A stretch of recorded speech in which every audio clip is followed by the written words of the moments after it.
Hello student, welcome to துரான் academy.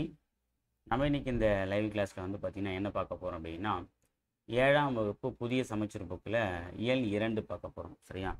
இயல் 2 topic என்ன அப்படின்னா, அணி நிழல் காடு அப்படின்ற ஒரு டாபிக். ஓகேவா? அணி நிழல் காடு அப்படின்னு பார்த்திங்கன்னா ஒரு அழகான காட்டை வந்து குறிப்பிட்றாங்க. அணி அப்படிங்கும்போது அழகு. ஸோ ஒரு அழகான காடு, அந்த காடு சம்மந்தமான பாடங்களை தான் நம்ம இந்த வீடியோ பற்றியில் பார்க்க போகிறோம். ஸோ இந்த இயல் 2 முழுக்க முழுக்க எது சம்மந்தமானது அப்படின்னா, காடுகளை பற்றின தகவலை தான் நம்ம வந்து பார்க்க போகிறோம். ஓகேவா? ஸோ காடுகளை பற்றி, விலங்குகளை பற்றி, காட்டு விலங்குகளை பற்றி, அப்புறம் வந்து பார்த்திங்கன்னா இந்த ஒரு காட்டையே உருவாக்குன ஒரு மனிதரை பற்றி தான் இந்த கிளாஸில் இந்த இயலில் வந்து நம்ம பார்க்க போகிறோம். ஓகேவா? ஸோ நம்ம போன இயலை கம்பேர் பண்ணும்போது இந்த இயல் கொஞ்சம் கம்மியானது தான். இதில் அதிகமான சிலபஸ் ஓரியன்டான டாபிக் ஒன்று தான். ஓகேவானது சிலபஸில் கவர் ஆகக்கூடிய டாபிக் ஒன்று தான். மீதி எல்லாமே வந்து சிலபஸில் இல்லை. இருந்தாலும் நம்ம என்ன பண்ணோம் அப்படின்னா ஒரு கிளான்ஸ் பார்த்தோம். ஏன்னா எப்பவுமே சொல்லக்கூடிய விஷயம் என்ன அப்படின்னா, புது புக்கு பொறுத்த வரைக்குமே நம்ம எல்லாமே படிக்கணும். ஸோ பழைய புக்கு அப்படின்னா சிலபஸை வந்து நம்ம படித்தாலே போதும். ஆனால் புது புக்கு நம்ம என்ன பண்ணோம் அப்படின்னா, சிலபஸ் இருக்கோ இல்லையோ அதை ஒரு கிளான்ஸ் படித்து வச்சுட்டு நல்லது. சிலபஸ் இருக்குன்னா நல்லா டீப்பாக படிக்கணும். சிலபஸில் இல்லை அப்படின்னும் போது அதை நம்ம மேலோட்டமாக படித்தாலே போதுமானது. ஓகேவா? இந்த அணி நிழல் காடு அப்படின்ற ஒரு டாப்பிக்கில் 2 செய்யுள் பகுதி, ஒரு துணைப்பாட பகுதி, அதே மாதிரி வந்து ஒரு உரணை பகுதி இருக்குது. அது இல்லாமல் ஒரு இலக்கண பகுதியுமே கூட இருக்குது. சரிங்களா? பேசுகிற வாய்ஸ் கேட்குதுங்களா?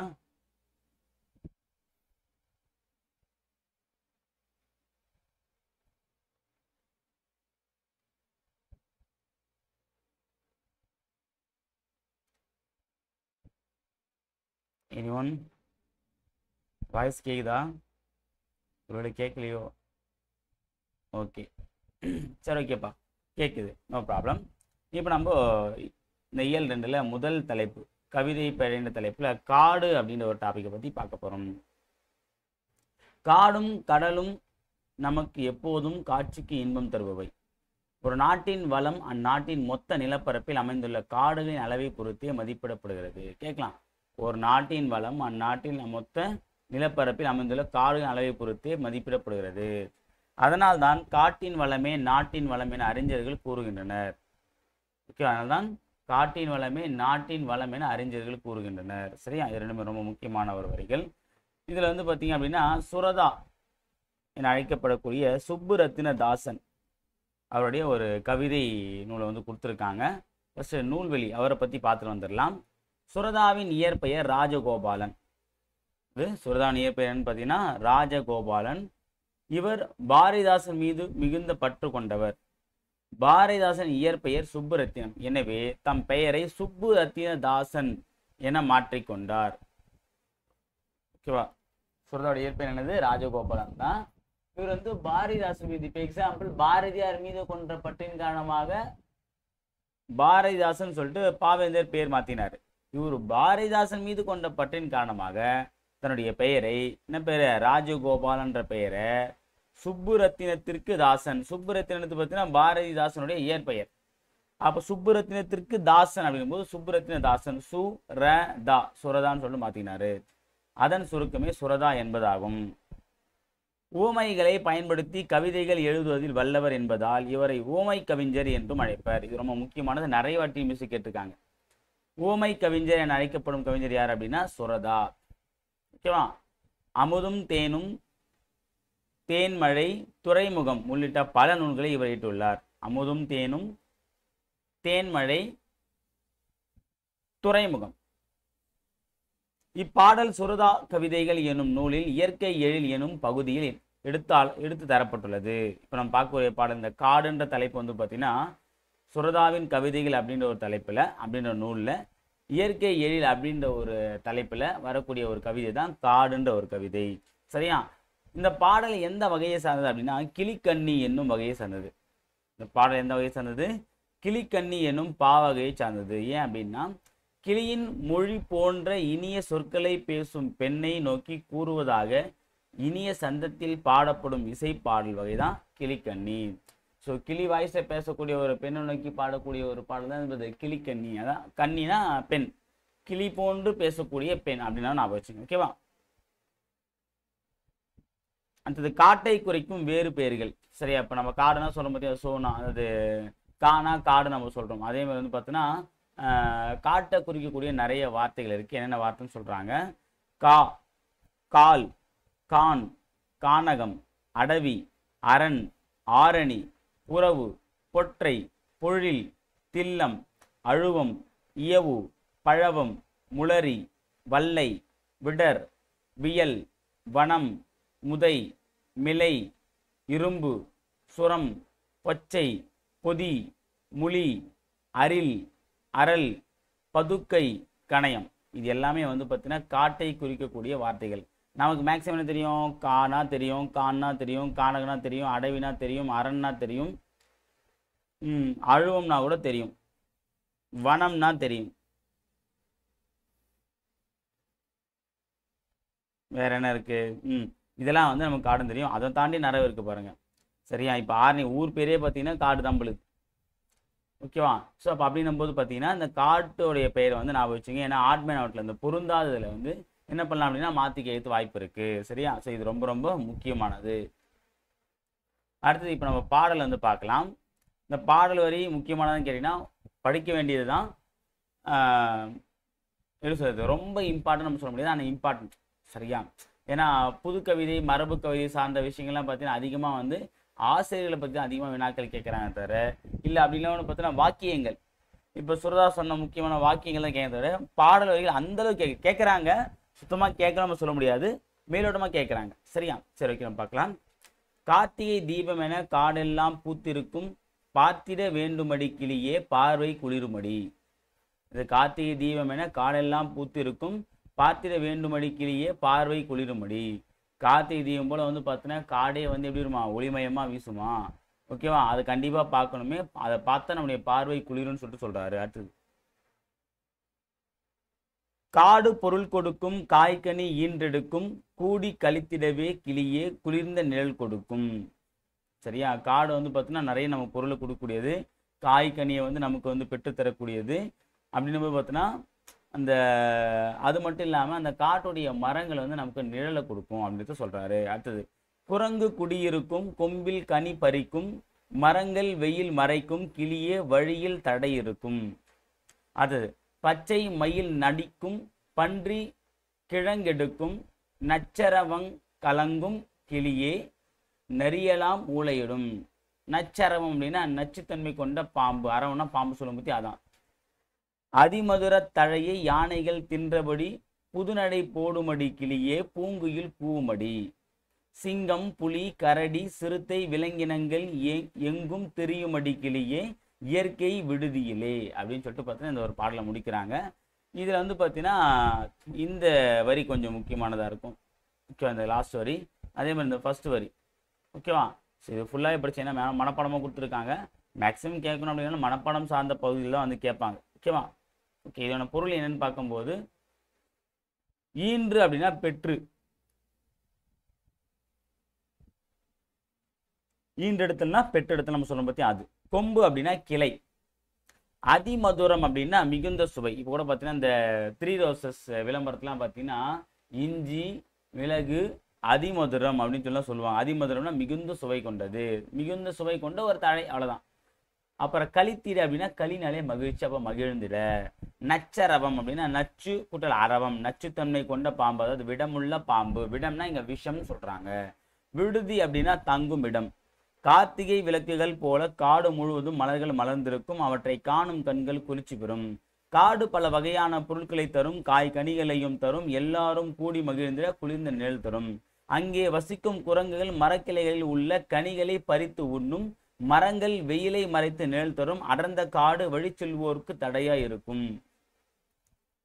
பச்சை நிறமுடைய மயில்கள் நடனமாடும், பன்றிகள் காட்டில் உள்ள கிழங்குகளை தோண்டி உண்ணும், அதனை கண்டு நஞ்சினை உடைய பாம்புகள் கலக்கமடையும். என்ன சொல்லணும்னா நிறைய காய்கனிகள்லாம் வந்து பார்த்தீங்கன்னா காட்டில் இருக்கும், குரங்குகள் என்ன பண்ண அந்த கனியை பறித்து உண்ணும், மரங்கள் வெயிலை மறித்து நமக்கு வந்து நிழலை தரும். அதே பச்சை நிறமுடைய மயில்கள் வந்து பார்த்தீங்கன்னா நடனமாடும், பன்றிகள் என்ன பண்ணும் அப்படின்னா இந்த கிழங்கு பூமியை தோண்டி அந்த கிழங்கு எடுத்து சாப்பிடும், அப்போ அந்த பூமியில் உலாவக்கூடிய பாம்புகள் அதை பார்த்து பயப்படும். எங்கே இது வந்து பார்த்தீங்கன்னா கிழங்க சாப்பிட்ற கேப்பில் நம்மள சாப்பிட்றோமோன்னு சொல்லிட்டு. அடுத்தது நரி கூட்டம் மூளையிடும் மிகுந்த சுவையுடைய தழையை யானைகள் தின்றபடி புதிய நடை போடும். பூக்கள் பூத்து குலுங்கும் மரங்களில் குயில்கள் கூவும். இயற்கை தங்குமிடம் ஆகிய காட்டில் சிங்கம் புலி கரடி சிறுத்தை போன்ற விலங்கினங்கள் எங்கும் மலைந்து தெரியும் அப்படின்னு சொல்லிட்டு முடிக்கிறாங்க. அதாவது இங்கே இயற்கை விடுதின்னு சொல்லிட்டு எது சொல்றேன்னா காட்டை தான் சொல்றாங்க. காட்டில் தானே எல்லா விலங்கினமும் வந்து பார்த்தீங்கன்னா தங்குது. அப்போ அப்படின்னும் அது ஒரு இயற்கை விடுதியாக வந்து கருதுறாரு யாரு? சுரதா. சரியா? கேட்கலாம் இந்த பாடலை கொடுத்துட்டு இது இயற்கை விடுதி என்பது எதை குறிப்பிடுகிறது? மலை காடு பூமி அப்படின்னு கொடுக்கலாம். சரியா? ஞாபகம் வச்சுங்க. அடுத்து பாருங்க, இது ரொம்ப முக்கியமான ஒரு பாடல். நெஞ்சில் உரமுமின்றி நேர்மை திறமுமின்றி வஞ்சனை சொல்வாரடி கிளியே வாய்ச்சொல்லில் வீரரடி கூட்டத்தில் கூடி நின்று கூவி பிதற்றலன்றி நாட்டத்தில் கொல்லாரடி கிளியே நாளில் மறப்பாரடி. யாருடைய பாடலாம்? பாரதியாருடைய பாடல். ரொம்ப ரொம்ப முக்கியமானது. இந்த நெஞ்சில் உரமின்றி நேர்மை திறமின்றி டிஎன்பிஎஸ்சி கேட்டிருக்காங்க. Very important. அடுத்தது வாழை கன்றை ஈன்றது. ஓகேவா? காடு எல்லாம் அப்படின்னா காடு கூட்டல் எல்லாம். கிழங்கு கூட்டல் எடுக்கணும் கிழங்கெடுக்கும் கிழங்கெடுக்கும் அப்படி வரணும். அப்போ இதான் அவ்வளோதான். அடுத்து பார்த்தீங்க அப்படின்னா அப்படியே நிற்கட்டும் அந்த மரம். அப்படியே நிற்கட்டும் அந்த மரம். நிலமடந்தைக்கு இயற்கை சூட்டிய மணி மகுடங்களே மரங்கள். ஓகே, அவை மனித வாழ்வியலோடு பின்னி பிணைந்தவை. மரங்களை பற்றிய நினைவுகள் பெரும்பாலான மனிதர்களின் உள்ளங்களுக்குள் புதைந்து கிடக்கின்றன. ஓகே, அதான் தேவையில்லை.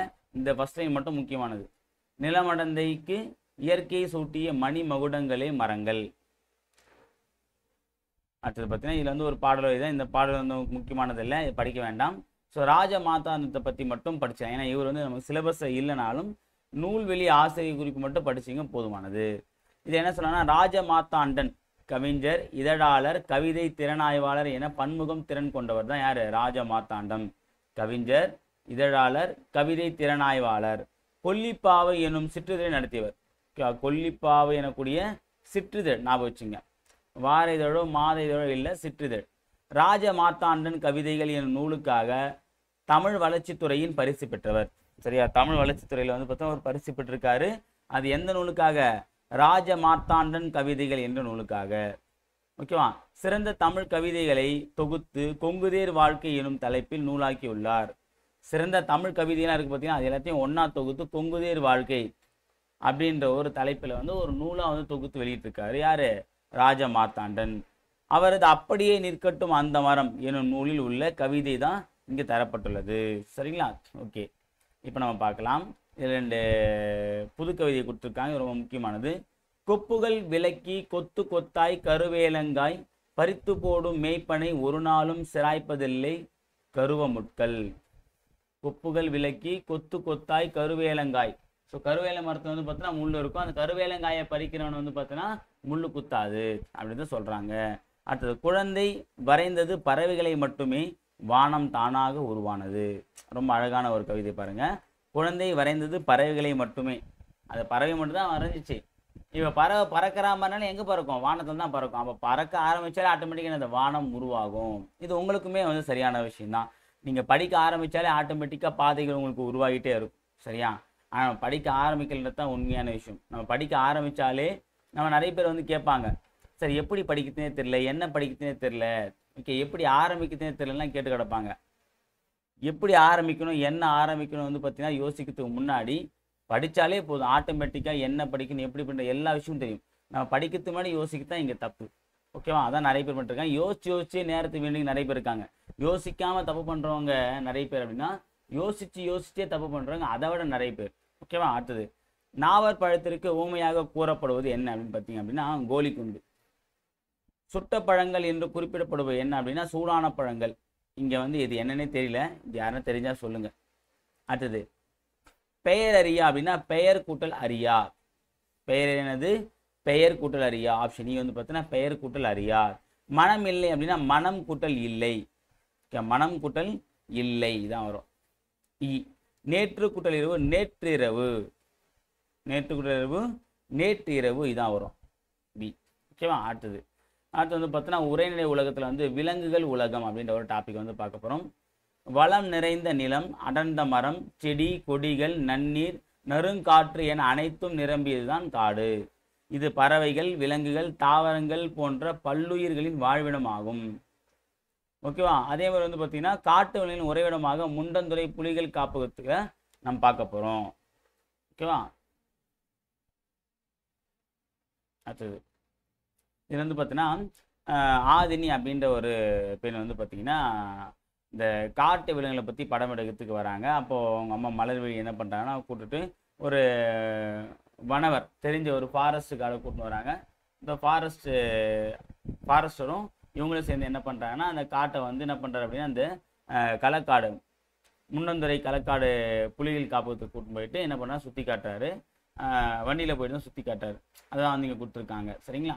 ஓகே, இதில் பாருங்கள். இதில் வந்து பார்த்தீங்கன்னா நம்ம சிலபஸ் பாயிண்ட் ஆஃப் வியூவில் வந்து பார்த்தீங்க அப்படின்னா நிறைய விஷயங்கள் இது வந்து சிலபஸ்லேயே நமக்கு இல்லாத டாபிக் தான். இருந்தாலும் ஒரு சில ஜென்ரல் டாபிக்ஸை நம்ம தெரிஞ்சு வச்சுக்கணும். ஏன்னா எப்பாவது ஒரு சமயம் ஏதாவது ஒரு கேள்வி கேட்டுருவாங்க. சரியா? இதுக்கு முன்னாடிலாம் பார்த்தீங்கன்னா ரத்தத்தை பற்றின வினாக்கள், பாம்பை பற்றின கொஸ்டின், அப்புறம் வந்து பார்த்தீங்கன்னா செடி கொடிகளை பற்றின கொஸ்டின்லாம் வந்து கேட்டிருக்காங்க. ஸோ அப்போ பாம்பு அப்படின்னு பார்த்தீங்கன்னா அதை பற்றி கேட்கும்போது கண்டிப்பாக இதையும் கேட்குற வாய்ப்பு நிறைய இருக்குது. இப்போது இருக்கக்கூடிய ட்ரெண்டிங்கில் வந்து கேட்க மாட்டாங்கன்றதை தாண்டி கேட்டுட்டாங்கன்னா நம்ம அதுக்கு என்ன பண்ணோம், எப்படி ரியாக்ட் பண்ணுறது தான் நம்ம இதில் பார்க்க போகிறோம். சரிங்களா? சரி, ஓகே, ஃபஸ்ட்டு பார்க்கலாம். இதில் வந்து எக்ஸாம் பாயிண்ட் ஆஃப் என்ன விஷயம் மட்டும் நான் சொல்கிறேன். தமிழ்நாட்டில் 2வது மிகப்பெரிய காப்பகம் எதுனா இந்த முன்னந்துறை புலிகள் காப்பகம். சரி, தமிழ்நாட்டிலே 2வது. இது மொத்தம் எவ்வளோ அப்படின்னா 895 சதுர கிலோமீட்டர் பரப்பளவு கொண்டது. பாருங்கள், 895 சதுர கிலோமீட்டர் நாம வச்சுங்க. மீட்டர் கிடையாது, 895 சதுர கிலோமீட்டர் பரப்பளவு கொண்டது. இங்கு யானை, புலி, சிறுத்தை, மான், கரடி, காட்டு மாடு போன்ற அரிய விலங்குகள் வாழ்கின்றன. ஓகேவா? அடுத்து என்ன சொல்றாங்க முக்கியமானது பார்த்தீங்கன்னா முக்கியமான வரக்கூடிய பாயிண்ட் வந்து உலகில் 2 வகையான யானைகள் உள்ளன. உலகில் 2 வகையான யானைகள் இருக்கு. ஒன்று ஆசிய யானை, இன்னொன்று ஆப்பிரிக்க யானை. ஓகே, இது ரெண்டுத்துக்கு டிஃப்ரென்ஸ் என்ன இருக்குமான்னு கேட்டால் இருக்குது அப்படின்னு சொல்லிட்டு சொல்கிறாங்க. என்ன அப்படின்னா ஆசிய யானைகள் ஆண் யானைக்கு தந்தம் உண்டு, பெண் யானைக்கு தந்தம் இல்லை. ஆசிய யானையில் இப்போ நம்ம நாட்டில் இருக்கக்கூடிய யானைலாம் பார்த்தீங்கன்னா ஆண் யானைக்கு தந்தம் இருக்கும், பெண் யானைக்கு தந்தம் இருக்காது. இதுவே ஆப்பிரிக்க யானை எடுத்தீங்கன்னா 2க்கும் தந்தம் உண்டு. ஞாபகம் வச்சுங்க. ஓகேவா? அடுத்து பார்த்தீங்கன்னா அதனுடைய உயரம், நிறம், நகம் ஆகியவற்றிலும் சில வேறுபாடு இருக்குது. ஆனால் மேஜர் டிஃப்ரென்ஸ் வந்து பார்த்தீங்கன்னா இதுதான். ஆசிய ஆண் யானைக்கு தந்தம் உண்டு, பெண் யானைக்கு தந்தம் இல்லை. ஆப்பிரிக்க யானை 2த்துக்குமே தந்தம் இருக்கு. ஓகேவா? அடுத்தது அப்புறம் யானையை பற்றி ஒரு சில விஷயம்லாம் சொல்லியிருக்காங்க. யானைகள் எப்போதும் கூட்டமாகத்தான் வாழும், தனியாக வாழாது. யானைகள் வந்து பார்த்தீங்கன்னா கூட்டமாகத்தான் வாழும். இந்த கூட்டத்திற்கு ஒரு பெண் யானை தான் தலைமை தாங்கும். பாருங்க. ஓகேவா? So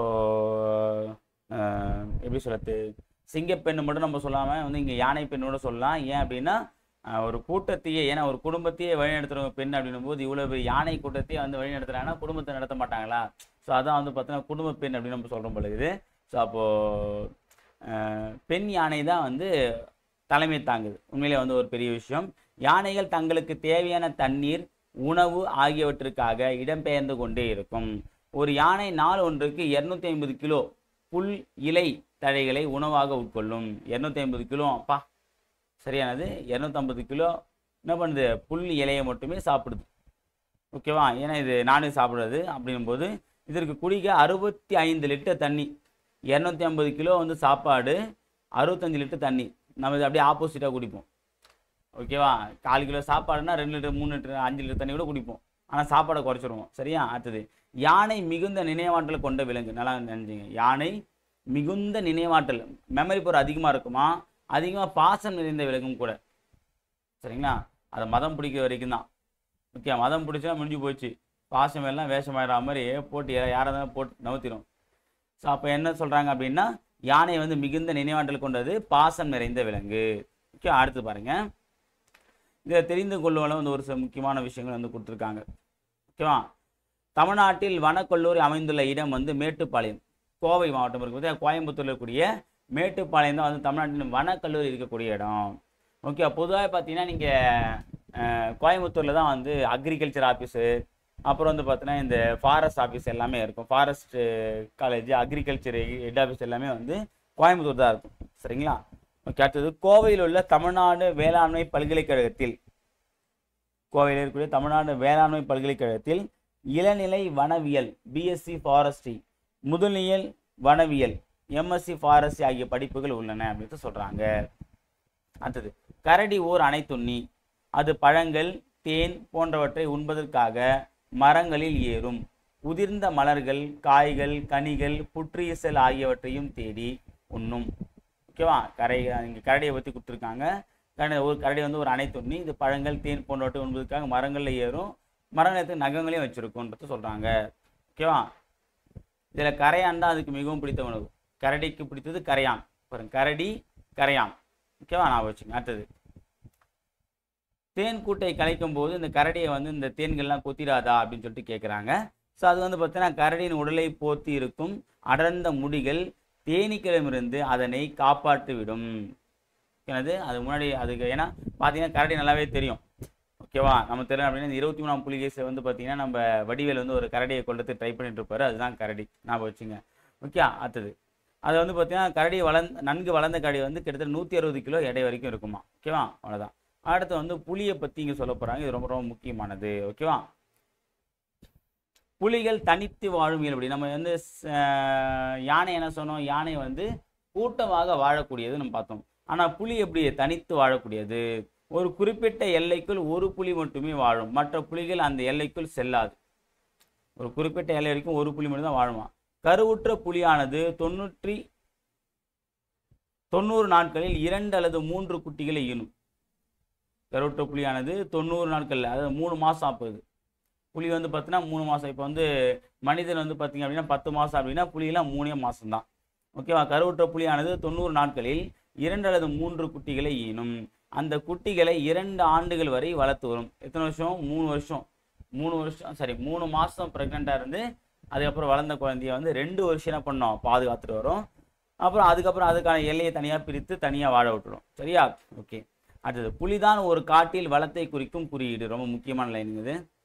okay. புலிதான் ஒரு காட்டில் வளத்தை, ஒரு காட்டுடைய வளத்தையே வந்து குறிப்பிடுவது தான் புலிகள் தான். புலிகள் எண்ணிக்கை அதிகமாக இருக்குன்னா அந்த காடு வந்து ரொம்ப சுபிட்சமாக இருக்குது, ரொம்ப வளமாக இருக்குன்னு அர்த்தம்.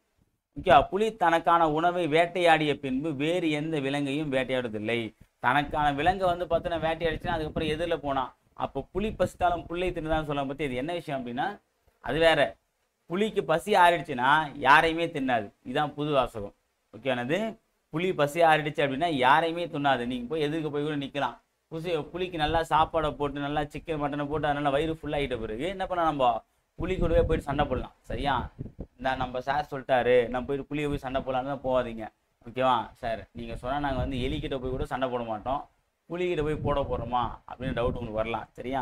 ஸோ என்ன அப்படின்னா அப்போது பசி ஆறிடுச்சுன்னா அது எதையுமே வேட்டையாடாதுன்னு சொல்கிறாங்க. ஓகேவா? நம்மளாம் போனால் அடித்து சாப்பிட்டோம். இந்த மாதிரி ஆளுங்க இருக்கிறதுக்கு இல்லாமல் இருக்கலாம். எனக்கு பசிக்கலான்னு பரவாயில்ல, உன்னை போகிறதாண்டா முதல்ல சொல்லிட்டு போட்டு தள்ளும் பொழுது. எனவே அதனை பண்புள்ள விலங்கு என்று நாங்கள் கூறுவோம். நம்மளாம் என்ன பண்ணுவான்? ஏன்னா ஒரு பொருள் வந்து என்னதான் சாப்பிட்டு வயிறு ஃபுல்லாக இருந்தாலும் மச்சான் வாடா சாப்பிடலான்னு சொல்லிட்டு நம்ம ஃப்ரெண்டு எவனா ஓசியில் கூப்பிட்டான் அப்படின்னு என்ன பண்ணுவோம்? இப்போ உடம்புல கேப்பே இல்லை, வயிற்றுல கேப்பே இல்லைனாலும் பரவாயில்ல, லைட்டாக கொஞ்சம் இடம் இருக்குன்னு சொல்லிட்டு என்ன பண்ணுவோம்? போயிட்டு சாப்பிட்டு வந்துடுவோம். சரியா?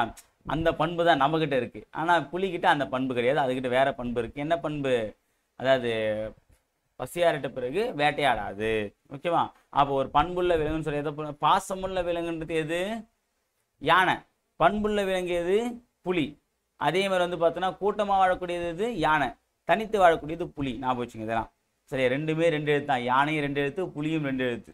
எவ்வளோ ஒற்றுமை வேற்றுமை இருக்கு பாருங்க. அடுத்தது காட்டுக்கு அரசன் என்று சிங்கத்தை சொல்கிறார்களே அது பற்றி கேட்குறாங்க அந்த பாப்பா. அதுக்கு வந்து பார்த்தோன்னா உலகில் ஆசிய சிங்கம், ஆப்பிரிக்க சிங்கம் 2 வகை சிங்கங்கள் இருக்கின்றன. யானை எப்படி அந்த ஆசிய யானை, ஆப்பிரிக்க யானை இருக்கும், அதே மாதிரி தான் சிங்கம் என்னது? ஆசிய சிங்கம், ஆப்பிரிக்க சிங்கம் சொல்லிட்டு 2 வகையான சிங்கம் இருக்கு.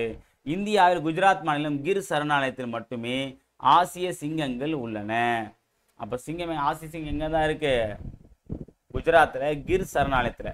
குஜராத்தில் கிர் சரணாலயத்தில் தான் வந்து பார்த்தீங்கன்னா ஆசிய சிங்கங்கள் காணப்படுகிறது. சரியா? நீளம், உயரம், பருமன், எடை, பலம், வேட்டைத்திறன் ஆகிய அனைத்திலும் சிங்கத்தை விட புலியே உயர்ந்தது. எதில் பார்த்தாலும் சரி, நீளத்தில், உயரத்தில், பருமன்ல, எடையில, பலத்தில், வேட்டையாட திறனில் எல்லாத்தையுமே வந்து பார்த்தோன்னா சிங்கத்தை விட புலி தான் உயர்ந்தது. எனவே இயற்கை விஞ்ஞானிகள் புலியையே காட்டுக்கு அரசன் என்கின்றனர். பொதுவா நம்ம என்ன பண்றோம், சிங்கத்தை வந்து காட்டோட அரசன் சொல்லுவாங்க. ஆனா இயற்கை விஞ்ஞானிகள் என்ன சொல்றாங்க, உண்மையான காட்டுக்கு அரசன் புலிதாம்பா அப்படின்னு சொல்லி குறிப்பிடுறாங்க. ஓகேவா. அடுத்தது புள்ளிமான்களை பத்தி சொல்றாங்க. இந்தியாவில் சருகுமான், மிலாமான், வெளிமான் என பல வகையான மான்கள் உள்ளன. எல்லா வகை மான்களிலும் நம் நாட்டுக்கு புள்ளிமான்களே அழகில் சிறந்தவை. ஓகேவா. மான்கள் நிறைய இருந்தாலும் புள்ளிமான் தான் என்னது, நம்ம நாட்டுக்கு அழகில் சிறந்தது அப்படின்னு சொல்றாங்க. ரொம்ப அழகா இருக்கக்கூடிய மான் புள்ளிமான் தான். சரி, பார்க்க ரொம்ப அழகா இருக்கும். ஸோ இதோட வந்து பார்த்தீங்கன்னா இந்த ஒரு பாடமானது முடியுது. இதில் ஆசிய யானைகளின் ஆண் பெண் யானைகளை வேறுபடுத்துவதுன்னு பார்த்தீங்கன்னா தந்தம். தமிழகத்தில் புலிகள் காப்பகம் அமைந்துள்ள இடம் எங்க அப்படின்னா முண்டந்துறை. காட்டாறு அப்படின்னா காடு கூட்டல் ஆறு. அனைத்துண்ணி அப்படின்னா அனைத்து கூட்டல் உண்ணி. அடுத்தது நேரம் கூட்டல் ஆகினா நேரமாகி. வேட்டை கூட்டல் ஆடினா வேட்டையாடி. வேட்டையாடிய அப்படி இருக்கா, அப்ப வேட்டையாடிய இதாக வரும். அவ்வளோ. அடுத்தது காட்டின் வளத்தை குறிக்கும் குறியீடு என்று அழைக்கப்படும் விலங்கு என்னன்னா புலி. யானை கூட்டத்திற்கு ஒரு பெண் யானை தான் தலைமை இருக்கும். கரடிகளின் தேனீக்களிடமிருந்து காப்பது அதன் முடிதான். ஓகே, அந்த அடர்ந்த முடி தான் என்ன பண்ணுது, அதை காப்பாத்துது. ஓகே, அவ்வளோதான். அடுத்தது இந்திய வனமகன். இந்திய வனமகனான ஜாதவ் பையங்க வந்து ஒருத்தர் பேட்டி எடுக்கிற மாதிரி ஒரு கதை பகுதி அமைச்சிருக்காங்க.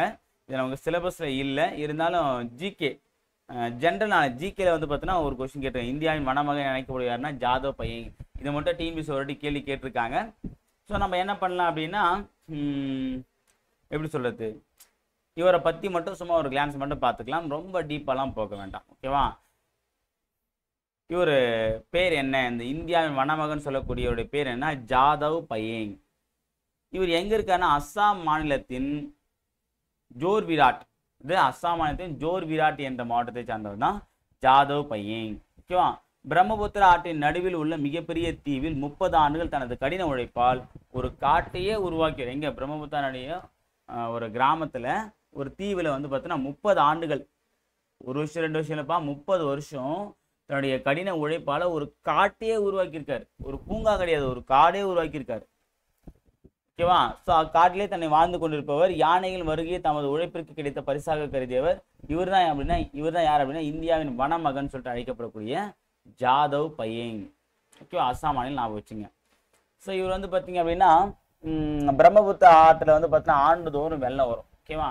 ஸோ அது காரணம் என்னன்னு கேட்கும்போது பார்த்தீங்கன்னா இங்கே செடி கொடிகள் மரங்கள்லாம் இல்லை, இதுதான் காரணம் சொல்லும்போது அதை நம்ம வளர்க்கலாமேன்னு பட்டோம் அப்படின்னா இங்கே வளராது அப்படின்னு சொல்கிறாங்க. அதுக்கப்புறம் இவர் என்ன பண்ணுறாரு அப்படின்னா அதையும் தாண்டி அந்த இடத்துல வந்து பார்த்தீங்கன்னா செடி கொடிகளை வந்து வளர்க்க ஆரம்பிக்கிறாரு, நடுறாரு. ஆனால் எதுவுமே வர மாட்டேங்குது. ஏன் வர மாட்டேங்குன்னு சொல்லிட்டு பார்த்தீங்கன்னா அந்த வனத்துறையிட போய் கேட்கும்போது இங்கே வந்து என்ன தான் வளருன்னு கேட்கும்போது மூங்கில் மரங்கள் தான் வளரும் அப்படின்னு சொல்கிறாங்க. அதுக்கப்புறம் வந்து என்ன பண்ணுறாரு அப்படின்னா மூங்கில் மரங்களை வளர்க்க ஆரம்பிக்கிறாரு. அதுக்கப்புறம் மூங்கில் மரம் வளர ஆரம்பிச்சுட்டு அதுக்கப்புறம் வந்து ஒவ்வொரு மரங்களாக வந்து ஒவ்வொன்றா உருவாகி கடைசியில் வந்து பார்த்தீங்கன்னா ஒரு யானையை வந்து பார்த்தீங்க அப்படின்னா அந்த யானை கூட்டமே அவருடைய இருக்கக்கூடிய கூடாரத்தை வந்து இடிச்சுட்டு போகிறத பார்க்கும்போது இதுக்காக தான் வந்து பார்த்தீங்கன்னா நான் வந்து இயங்கிட்டு இருந்தேன். இப்போ யானைகள்லாம் வருது அப்படின்னா, ஸோ சாதாரணமாக யானைகள் வந்து வராது சிட்டிக்குள்ளெல்லாம். ஸோ அப்போ யானைகள் வருது அப்படின்னா அது ஒரு காட்டுக்குண்டான அறிகுறி தான் அர்த்தம்.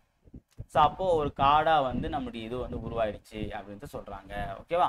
சரி, ஓகே. அடுத்தது இதான் இதில் சொல்லக்கூடிய விஷயங்கள். இது வேறு எதுவும் வந்து அந்தளவுக்கு முக்கியமான ஒன்றும் எதுவும் வரல. ஓகேவா. இதில் இது மட்டும் படிச்சுங்க போதும். 2012ஆம் ஆண்டு ஜவஹர்லால் நேரு பல்கலைக்கழகம் ஜாதவுக்கு இந்திய வனமகன் ஃபாரஸ்ட் மேன் ஆஃப் இந்தியா எனும் பட்டத்தை வழங்கியது. எப்போ? 2012 ஜவஹர்லால் நேரு பல்கலைக்கழகம். அடுத்து 2015ஆம் ஆண்டு இந்திய அரசு பத்மஸ்ரீ விருதை வழங்கியுள்ளது. 2015 பத்மஸ்ரீ விருது கொடுத்துருக்காங்க. கவுஹாத்தி பல்கலைக்கழகம் மதிப்புறு முனைவர் பட்டம் வழங்கியுள்ளது. கவுஹாத்தி பல்கலைக்கழகம் அஸ்ஸாமில் பார்த்தீங்கன்னா கவுஹாத்தி பல்கலைக்கழகம் அது மதிப்புறு முனைவர் பட்டத்தை வந்து கௌரவ டாக்டர் பட்டம் சொல்ல பார்த்தீங்கன்னா அந்த முனைவர் பட்டத்தை வந்து வழங்கியிருக்கு. சரிங்களா. அடுத்தது அவ்வளோதான், இதோட முடிஞ்சு போச்சு. அடுத்து வந்து 4 வகை குறுக்கங்கள். நம்ம இதுக்கு முன்னாடி வந்து பார்த்தீங்க அப்படின்னா முதல் இயல வந்து ஐகார குறுக்கம் குற்றியல் உகரம் குற்றியல் இகரத்தை பற்றி பார்த்தோம். இதில் வந்து 4 குறுக்கங்களை பார்க்க போகிறோம். நம்ம நல்லாவே தெரியும் தமிழ் எழுத்துக்கள் அப்படின்னு பார்த்தா 2 வகையை பிரிக்கலாம். முதல் எழுத்துக்கள், சார்பு எழுத்துக்கள். சார்பு எழுத்துக்கள் மொத்தம் 10 இருக்குது. அந்த 10 எழுத்துக்கள் 10 வகையில் வந்து பார்த்தீங்கன்னா கடைசி 4 வகையில் தான் வந்து பார்த்தீங்கன்னா குறுக்கங்கள். ஐகார குறுக்கம், ஔகார குறுக்கம், மகர குறுக்கம், ஆயுத குறுக்கம். அந்த 4 குறுக்கங்களை பற்றி தான் பார்க்க போகிறோம். சரியா? இப்போ குறுக்கம் அப்படின்னா என்ன அப்படின்னா குறைந்து ஒலிப்பது. சரியானது? குறுக்கம்னா என்னது? அதாவது ஒவ்வொரு எழுத்துக்கும் அதை ஒலிப்பதற்கு உரிய கால அளவு உண்டு. என்ன பண்ணுறான் அப்படின்னா சில நேரம் தமக்குரிய கால அளவை விட குறைவாக ஒலிக்கும். இவ்வாறு குறைந்து ஒலிக்கும் எழுத்துக்களை குறுக்கங்கள் என அழைப்பார். குறைந்து ஒலிக்கும் எழுத்துக்களை குறுக்கங்கள் சொல்லிட்டு அழைப்பார். ஓகேவா? அப்படி பார்த்தீங்கன்னா ஃபர்ஸ்ட் ஐகார குறுக்கத்தை பற்றி பார்க்க போகிறோம். ஓகேவா? ஐகாரம் வந்து பார்த்தீங்கன்னா ஐ, கை, பை என ஐகார எழுத்து தனித்து வரும் இடங்களில் தனக்குரிய 2 மாத்திரை அளவில் முழுமையாக ஒலிக்கிறது. இப்போ ஐ, கை, பை இது எல்லாத்துலையுமே வந்து பார்த்தீங்கன்னா ஐகார எழுத்து இருக்கு. இது வந்து தனித்து செயல்படும் போது ஐகார குறுக்கம் தனித்து வரும்போது எப்படி இருக்கும்? தனக்குரிய 2 மாத்திரையில ஒலிக்கும். ஏன்னா ஐ என்பது ஒரு நெடில் எழுத்து, குறில் எழுத்து 1 மாத்திரைனா நெடில் எழுத்து 2 மாத்திரை, அப்போ 2 மாத்திரை சரியா ஒலிக்கும். இதுவே மொழிக்கு முதல்ல, அதாவது வையம், சமையல், பறவை இது இருக்குங்களா, இதுல வையம்னா வை என்பது முதல்ல வருது. எங்க சார் இங்க ஐ இருக்குன்னா வையம் என்பது எப்படி பிரிக்கலாம்? இவ்வு கூட்டல் ஐன்னு பிரிக்கலாம். ஸோ அப்போ ஐ வந்துச்சா, அப்போ ஐ எங்க வந்து மொழிக்கு முதல்ல வரும்போது தனக்குரிய 2 மாத்திரை இருந்து அரை மாத்திரை குறைந்து 1.5 மாத்திரைக்கு பாருங்க 1.5 மாத்திரையாக ஒலிக்கும். ஐகாரம் சொல்லில் முதலில் வரும்போது 1.5 மாத்திரையாக ஒலிக்கும். இதுவே சமையல் வந்து பார்த்தா 2ஆத்துல மை, இம்மு கூட்டல் ஐ, பறவை இவ்வு கூட்டல் ஐ. அப்போ மொழிக்கு இடையிலையும் இறுதியும் வரும்போது தனக்குரிய 2 மாத்திரையிலிருந்து 1 மாத்திரையாக குறைந்து ஒலிக்கும். நான் வச்சுங்க ஐகார குறுக்கம் வந்து முக்கியமான கான்செப்ட் இதுதான். ஐகார குறுக்கம் வந்து பார்த்தீங்கன்னா ஐகார எழுத்து தனக்குரிய 2 மாத்திரையிலிருந்து குறைந்து ஒலிப்பது தான் வந்து பார்த்தீங்கன்னா குறுக்கம், ஐகார குறுக்கம். இதில் வந்து தனித்து செயல்படும் ஐ எழுத்து வந்து பார்த்தீங்கன்னா தனித்து வருது அப்படின்னா தனக்குரிய 2 மாத்திரையில முழுசா ஒலிக்கும். மொழிக்கு முதல்ல வரும்போது 1.5 மாத்திரை, மொழிக்கு இடையிலும் இறுதியிலும் வரும்போது 1 மாத்திரை. அதை மட்டும் நான் வச்சுங்க, முடிஞ்சு போச்சு. அடுத்து பார்த்தீங்க அப்படின்னா ஔகார குறுக்கம். ஸோ ஔகார குறுக்கம் பொறுத்த வரைக்குமே வந்து வௌ என ஔகார எழுத்து தனித்து வரும் இடங்களில் தனக்குரிய 2 மாத்திரை அளவில் முழுமையாக ஒலிக்கும். ஸோ ஔகார குறுக்கம் தனித்து வரும்போது தனக்குரிய 2 மாத்திரை முழுமையாக ஒலிக்கும். அதே மாதிரி ஔகார எழுத்துக்கள் வந்து பார்த்தோன்னா மொழிக்கு முதல்ல மட்டும்தான் வரும், இடையிலையும் இறுதியிலும் அவ் என்ற எழுத்து வராது. ஓகேங்க பாருங்க, ஔவையார், வௌவால் என சொற்களின் முதலில் வரும் தனக்குரிய 2 மாத்திரை அளவில் இருந்து குறைந்த 1.5 மாத்திரை அளவில் ஒலிக்கிறது. சரியா? ஔகாரம் சொல்லின் இடையிலும் இறுதியிலும் வராது. நல்லா கவனிச்சிங்க. அப்போ மொழிக்கு முதல்ல மட்டும்தான் வரும், தனித்து வரும். தனித்து வரும்போது 2 மாத்திரை, மொழிக்கு முதல்ல வரும்போது 1.5 மாத்திரை, மொழிக்கு இடையிலும் இறுதியிலும் ஔகார குறுக்கம் வராது. அடுத்து பார்த்தீங்கன்னா மகர குறுக்கம். அம்மா பாடம் படித்தான், அம்மா பாடம் படித்தான் ஆகிய சொற்களில் மகர மெய்யெழுத்து தனக்குரிய அரை மாத்திரை அளவில் முழுமையாக ஒலிக்கிறது. ஓகேவா? இந்த அம்மான்ற இடத்துலையும் பாடம் படித்தான் இந்த 2 இடத்துலையும் வந்து பார்த்தீங்கன்னா இந்த இம் என்ற எழுத்துக்கு வந்து ஒற்றை மாத்திரை. ஏன்னா இம் என்பது ஒரு மெய் எழுத்துக்கு அரை மாத்திரை, அந்த அரை மாத்திரை சரியா ஒலிக்குது.